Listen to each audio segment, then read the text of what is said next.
Hello, everyone.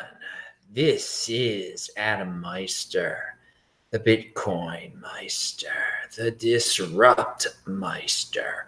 Welcome to the One Bitcoin Show. Today is May the 28th, 2019. Strong hand, offended by selling. Be a unique beast. Value your wealth in Bitcoin. Unconfiscatable. One Bitcoin equals one Bitcoin. Bitcoin is the next Bitcoin. Personal responsibility is the new counterculture. All right, everyone, if you're watching this live, type in Bitcoin Meister in the chat if you have a question. Oh, I will be able to take a lot of questions today. Let's start off with the news. What was in the tweet news? What's in the tweet land?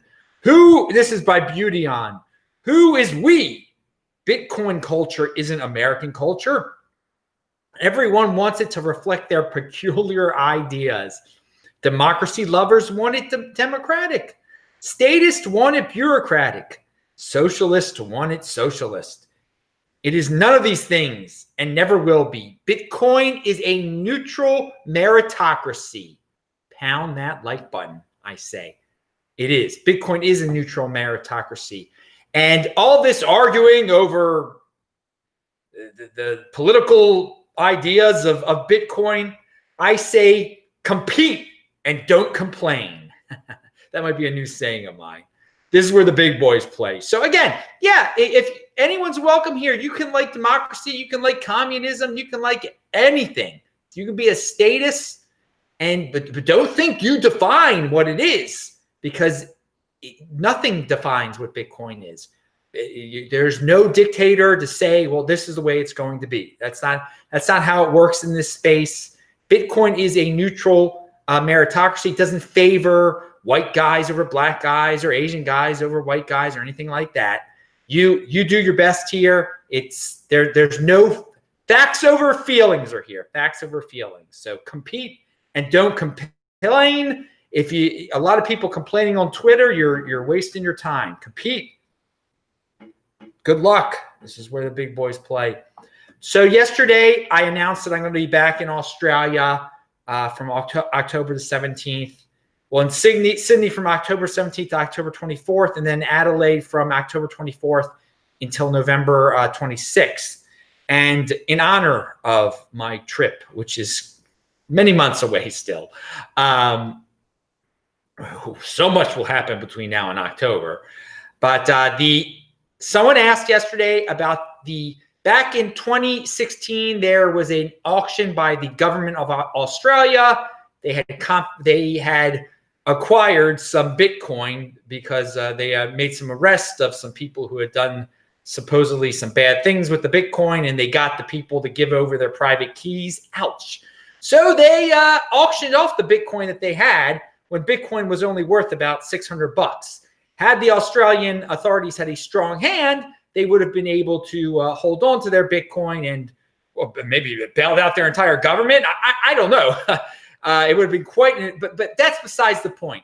So there were 5 winners of the auction, and one of the winners, he bought 2,000 Bitcoin, and back then the 2,000 Bitcoin were worth $1.2 million. Today they're worth $17.5 million, and this is for all you fiat freaks. This is from June the 29th, 2016. This man, this person, this entity, whatever, he has not moved his Bitcoin. It's all there. 2,000 Bitcoin. What a strong hand. 2,000. This is someone everyone should try to emulate. Long live the 2,000 Bitcoin holder down in Australia. You are setting a great example. And I wonder what your plans are. If you're thinking 2020 halving, 2024 halving, never giving it up. Never give it up, baby. So that is the status. There you go. There's your answer. I link to his address below, and you can see people have actually sent him Bitcoin since he won the auction to that same address, I guess, trying to get his attention, or who knows what they're doing. The rich are getting richer over there. If people are giving it to him for free, some little pieces of Bitcoin. And again, remember, speaking of the rich getting richer, if you hold your Bitcoin like this guy does, I'm sure, oh my God, he probably holds it at a Trezor. He controls his own private key. He gets his crypto dividends. He's got, wow, look at the crypto dividends that guy has gotten since 2000, since back in the day. I mean, the Bcash crypto dividend, maybe he got, let's say he got 10%. 10%, he might have done better. That's 200 more Bitcoin he got if he converted his Bcash into Bitcoin. So that's a reminder to everyone out there, the public service announcement that I love to give, that if you hold your Bitcoin, you get interest on your Bitcoin through the crypto dividend process. We've gotten the Bcash crypto dividend, the B Gold crypto dividend. Those were forks. There's going to be a airdrop crypto dividend, MWC.MW. We've talked about that before. But how much in crypto dividends has this guy gotten? Oh my God. I mean, he's got, again, with Bcash, if he did it right, he got more in Bitcoin with Bcash than most people have in Bitcoin. Unbelievable. Triple digits worth of crypto dividends he's gotten. So, yeah, you can be that guy too. Let's see. We got a question over here. Not a question, but my mom has now got skin in the game. Just bought her first chunk of Bitcoin. So chuffed for her. Well, dude, Baj, thank you for the comment. And your mom is awesome. More moms will be getting into Bitcoin soon enough. And Bitcoin Primitive said he pounded the like button. That's good. Thank you. Roman Q, getting pumped for the 2040 halving. By then, 99% of all Bitcoin will be mined. That is true. That is over. I mean, what will the world be like then when 99% of all Bitcoin will be mined by then? All right. A Norwegian fan said that the third biggest finance website in Norway published an article called Crypto Winter is Over. And I linked to it below. It's in Norwegian, but you can easily translate it. And he says it could cause some FOMO in Norway. First time Norwegian media is writing something purely positive. A very good sign. Well, that's great. And I like you dudes in Norway. I was there a year ago. Pound that like button for Norway. Good that their mainstream media is jumping on it. Cause some FOMO out there. Come on, Norwegians. Buy this. Get into it. You guys are smart. I mean, again, there are a lot of Norwegians that are into it. When I was in Bergen, I spoke at the meetup there. And then in Norway, I met, in Oslo, I met some Norwegian Bitcoin fans and that still watch this show, in fact. Good for them. Now, so we got here, it's Tuesday. Back to work in the United States. Bitcoin for you fiat freaks. The price didn't change very much. GBTC, though, I got my eye on the GBTC. It is up to 11.43, which means that the fiat freaks that buy into the GBTC, whether it be for their 401k or whatever their reasons are, instead of wanting to hold the real thing, they are valuing Bitcoin at $11,430. Okay. That's quite amazing there. So 11.43 is the GBTC number, and that's what it translates into. So that's pretty amazing stuff right there for you fiat freaks, and just a taste of the future. And speaking of pumps, the BSV people, you know, they've been pumping lately with their copyrights and whatnot. But as I have warned before, and this is just information that's out there. Tomorrow in Toronto and Thursday in Toronto, they are having an event. Expect more BTC, Bitcoin FUD, because that's the real Bitcoin FUD to come out of there. And who knows what BSV rumor will come up out of there. Expect a pump. It is centralized. Expect that they have something planned around Jim Jones, their leader. And we'll see what Jim Jones. Don't drink the Kool-Aid in Toronto Wednesday and Thursday. Be careful. Okay, but no, it will probably pump. And if you happen to have it, value your wealth in Bitcoin, turn it into some Bitcoin. Don't do the reverse and spend your precious Bitcoin on the Kool-Aid. Ooh, man. All right. Moving on. Another thing. Oh, I wanted to remind everyone, sportsmeister.com. That's where my podcasts are. And there are some bonuses over there.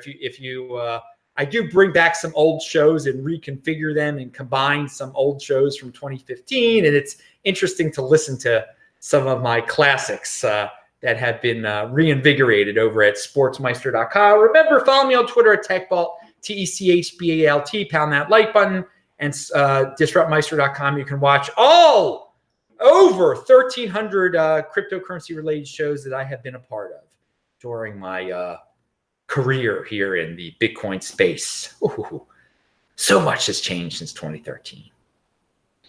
This guy, Gigi, he has an article, a post, 21 lessons, what I've learned from the falling down the Bitcoin rabbit hole. What I've learned from falling down the Bitcoin rabbit hole. There are some good ones there, guys. I linked to it below. I'm not going to quote the entire thing. Take some time to read. It's some good reading. April 1st, for you fiat freaks, we had a big pumpage in terms of the dollar. May 1st, around then, there was a pump too. So we got June 1st coming out. That's this weekend. What will this Monday bring? The first weekday, this coming Monday. What will it bring to Bitcoin, to you fiat freaks, the first June workday? I wouldn't worry about it too much, but it's something to consider. Again, value your wealth in Bitcoin.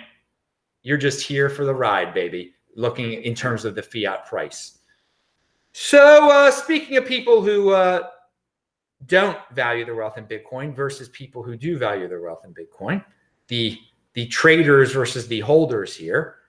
This is John Robb. He says, a tortoise with the right grand strategy will always beat a hare with the wrong one. Deferral of gratification, people. Be the tortoise. You've got that grand strategy, the long-term thinking. You're not that spastic hare that is just a trader and valuing his wealth in dollars. No. Be the tortoise. A tortoise with the right grand strategy will always beat the hare with the wrong one. Remember that. All right, Roman Q said, and people ask some questions here. This show's going to end soon. If you were a guessing man, what year do you think the first Bitcoin transaction will be initiated in space? Blockstream satellite does not count. Okay, I see what you mean. You mean when there's going to have to be like a colony up there for that to happen, or some legitimate business being run up there.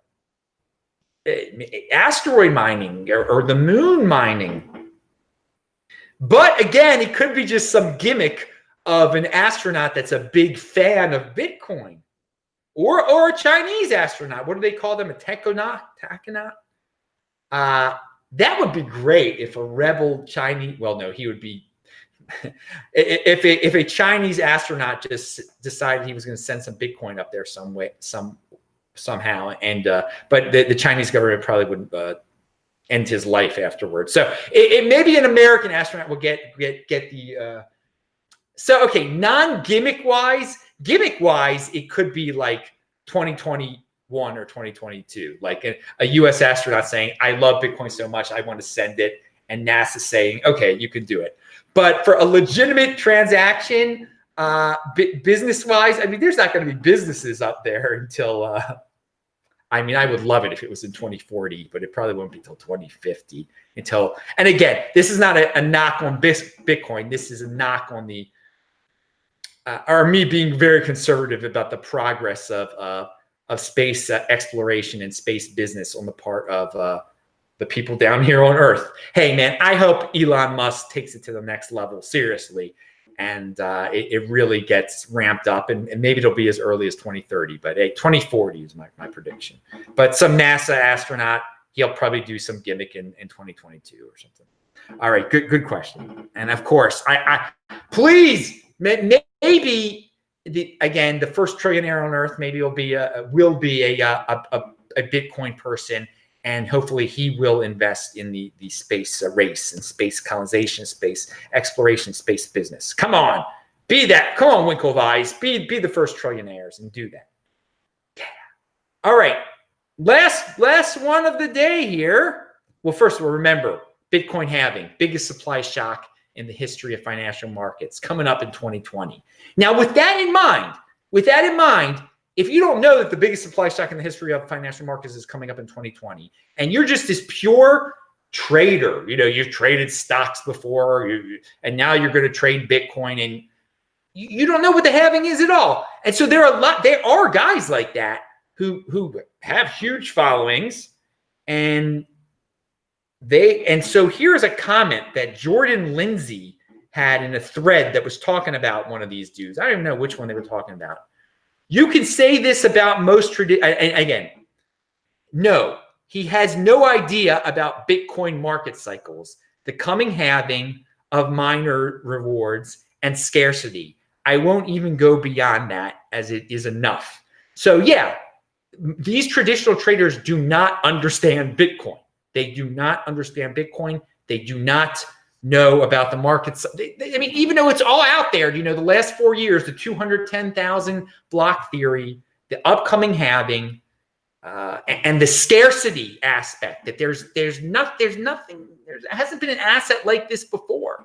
They don't get it. They just they throw it on a traditional chart, and a lot of people, buy into it. I say this is a completely different horse. This is a completely different breed, people. Gold doesn't have a halving. Stocks and bonds don't have halvings. There's no 4-year cycle.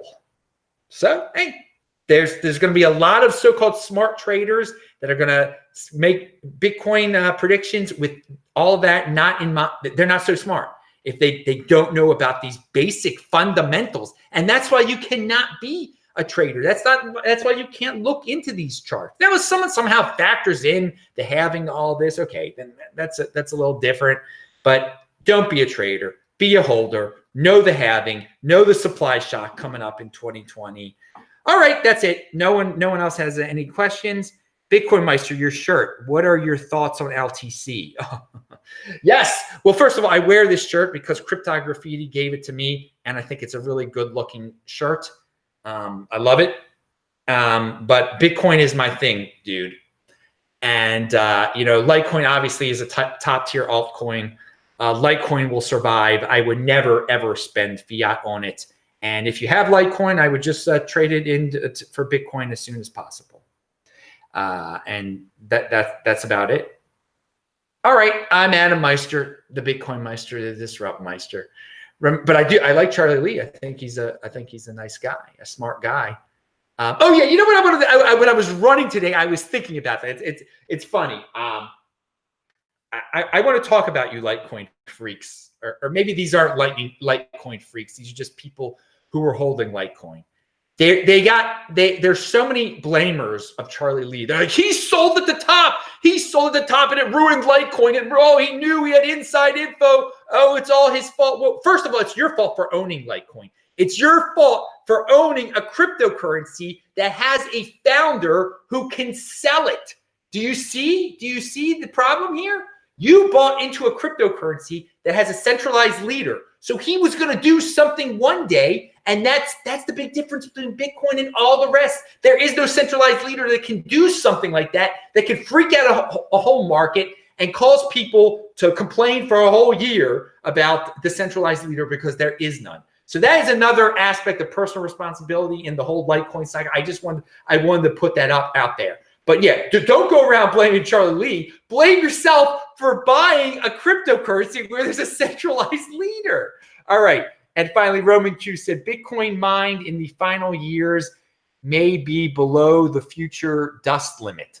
Oh, that is true. Bitcoin is way more scarce than people realize. We have inside information. Yeah, you know that. This is This is the home of insider information, which shouldn't even be insider information. The halving shouldn't be insider information, but it is. All the 80%ers and all the charters, the flippers, they don't know it. They want to focus on other things. You know, pretty girls and charts and whatever. And yeah, Charlie Lee sold his Litecoin for Bitcoin. Of course, he values his wealth in Bitcoin. Charlie Lee never made it a secret that he loved Bitcoin. I mean, he said it on my show before. He used to talk about his holdings. He would say what his public holdings are, what percent was in Bitcoin. Charlie is great. Charlie is great, but it's your guy's fault that you bought a currency, a cryptocurrency where that thing could happen. Personal responsibility is the new counterculture. And CUSA says, hello from Southern Maryland. Love your content. Enjoy your day. Southern, where are you, in Salisbury? What part of, or in the Eastern Shore of Southern Maryland, or in Charles County, Southern Maryland? I guess you know what, it's improper. You are probably in Charles County. Eastern Shore, Ocean City, Salisbury, that really isn't Southern Maryland. That is Eastern Shore, Maryland. Maryland's a freak state, everybody, if you've ever seen it like that. I assume when you say Southern Maryland, you're talking about Charles County or somewhere around there. All right. I'm Adam Meister, the Bitcoin Meister. I'm from Baltimore County originally, the Baltimore County Meister. Pound that like button, bang that bell button, and click on all those squares. TechBalt, TCHBLT, strong hand. See you guys in the chat.